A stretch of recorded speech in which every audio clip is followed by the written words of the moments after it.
하나님 아버지 은혜 감사합니다. 하루의 시작을 새벽 오히려 미명에 예수님께서 아버지 앞에 나가 기도하셨던 것처럼 저희들의 삶도 늘 새벽 오히려 미명에 하나님 앞에 엎드려서 그렇게 하나님의 하루의 삶에 베풀어 주실 은혜, 주님의 뜻대로 살아가는 삶 위에서 기도하고 시작할 수 있도록 해주셔서 감사합니다. 오늘도 하나님의 영광을 받으시고 기도하는 저희들 위에와 또 영광 이 제단에 속한 모든 성도들을 기억하사 하나님이 오늘 한날도 하나님의 은혜로 살 수 있도록 하나님이 도우시기를 원합니다. 하나님 아버지, 코로나 상황 속에서 여러 성도들이 교회에 나오기를 꺼려하고 또 많은 사람들이 또한 예배의 자리를 떠난 이들도 있습니다. 하나님 아버지, 상황은 어려울지 모르지만 우리의 안에 그리스도에 대한 의지 그리고 주님에 대한 믿음이 더 견고하여질 수 있도록 하나님 도와주시고 우리 육체의 소망이 아닌 하나님이 우리 영혼에 주신 그 영생에 대한 소망을 가지고 오늘 하루도 신앙생활 잘 감당할 수 있도록 하나님이 도와주시기를 간절히 소망합니다. 이 새벽도 주여 성령께서 우리의 마음의 문을 열어주시고 깊이 주님의 은혜를 경험하게 하여 주옵소서. 예수님 이름으로 기도 올리옵나이다. 아멘. 하나님 말씀은 누가복음 11장입니다.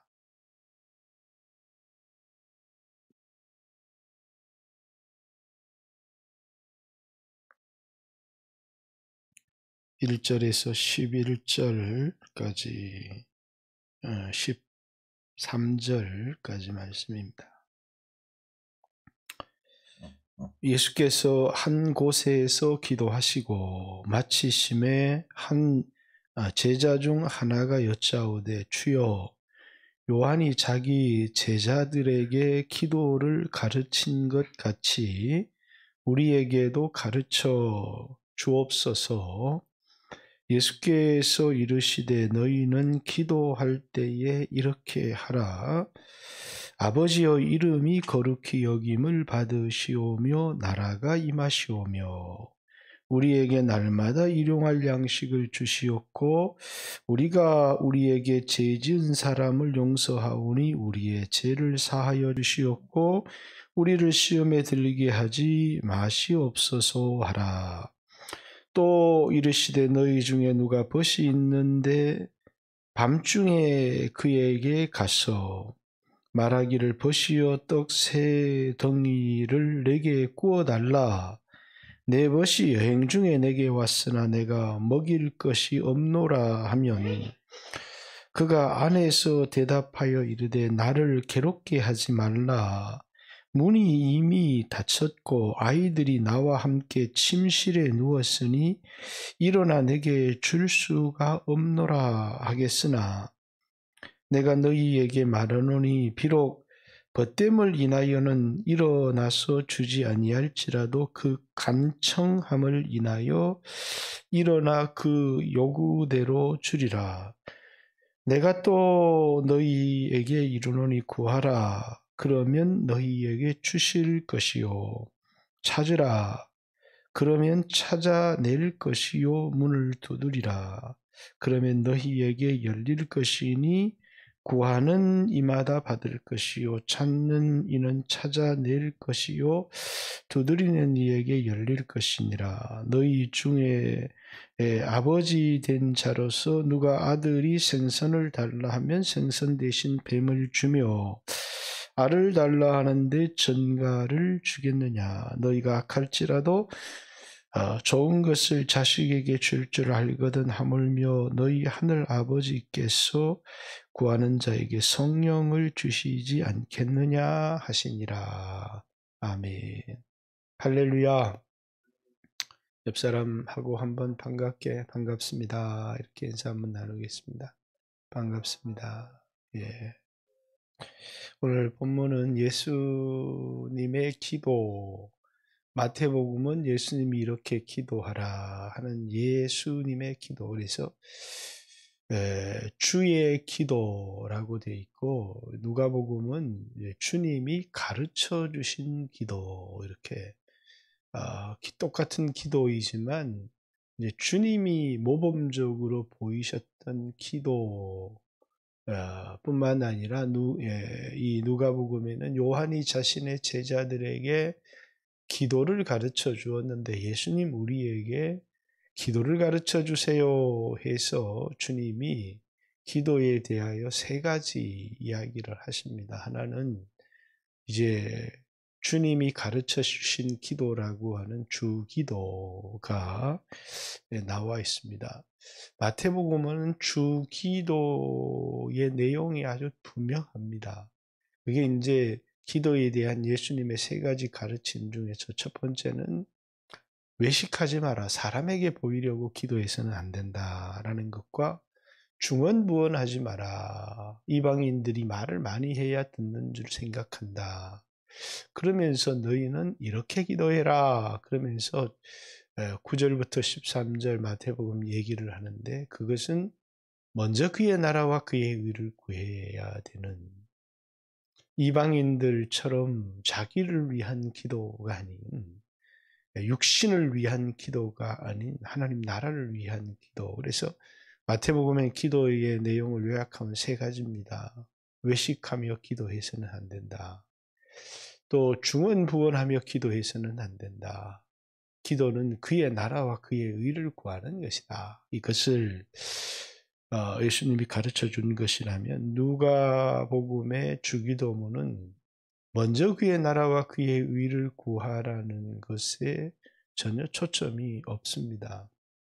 그냥 기도의 내용이 들어있을 겁니다. 이런 내용으로 기도해라 라는 것인데, 먼저 우리의 기도의 대상이 하늘의 아버지시다. 그래서 기도의 대상이 아버지임을, 중간에 친구의 얘기가 나오기는 하지만 세 번째, 예수님께서 어떤 육신의 아버지라도 좋은 것을 줄 알거든.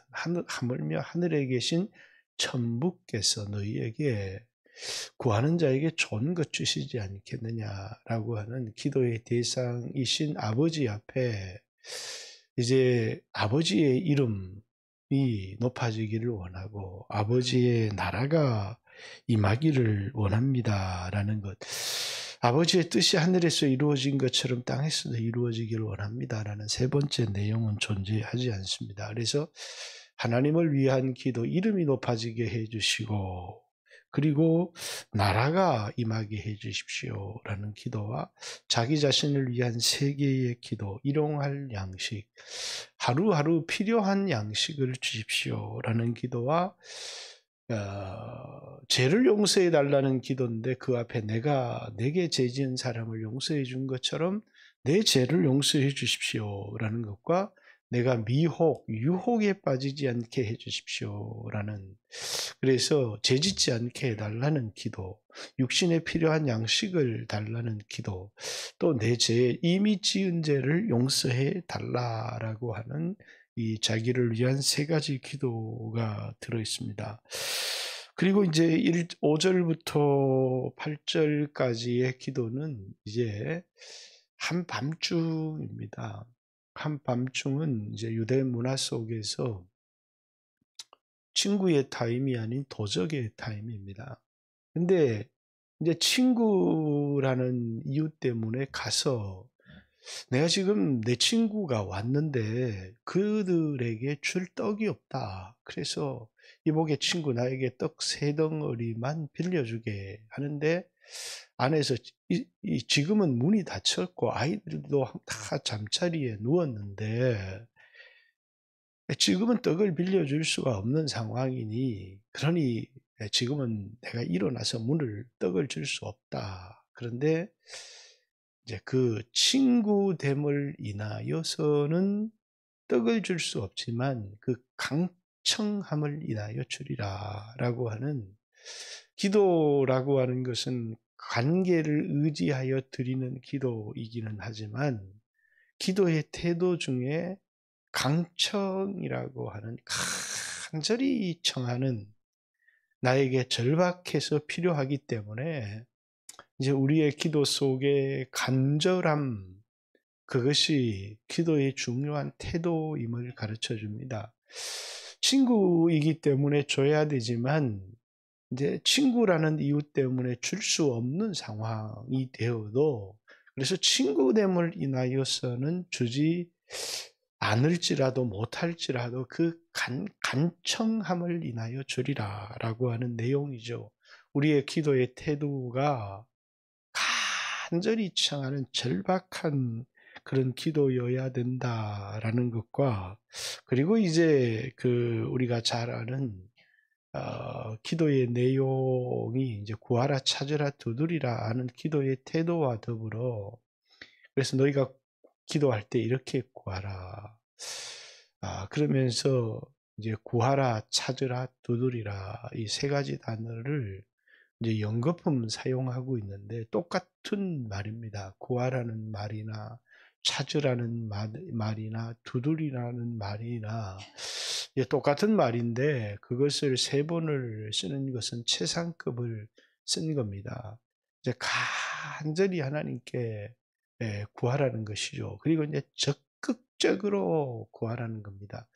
구하는 자에게 주실 것이요, 찾는 자가 찾아낼 것이요, 두드리는 자에게 반드시 열릴 것이다 라고 하는 기도의 응답에 대한 확신을 가지고, 이 기도가 뭐냐면 지속적인 기도, 응답에 대한 확신을 가지고 지속적으로 기도하라는 겁니다. 계속해서 기도하라는 것이죠.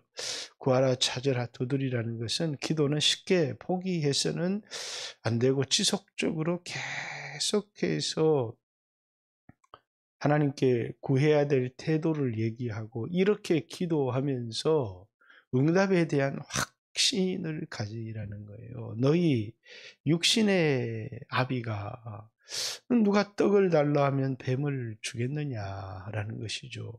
육신의 아비도 자식에게 좋은 걸 줄 줄 알거든. 하물며 하늘에 계신 천부께서 너희에게 이제 마태복음 7장에는 구하라 찾으라 두드리라 이렇게 구하는 자에게 좋은 것 주시지 않겠느냐 이렇게, 누가복음에는 그 좋은 것이 성령이라는, 성령을 주시지 않겠느냐 이렇게 얘기를 합니다. 그래서 지속적인 기도의 태도와 더불어 응답에 대한 확신을 가지고 기도하라는 것이죠. 다시 말해서 육신의 아버지도 자식에게 좋은 것 주는데 하물며 하늘에 계신 아버지 천부께서 너에게 좋은 것 주시지 않겠느냐. 기도는 쉽게 포기하면 얻을 수 없다는 겁니다. 그래서 기도의 내용과 기도의 태도,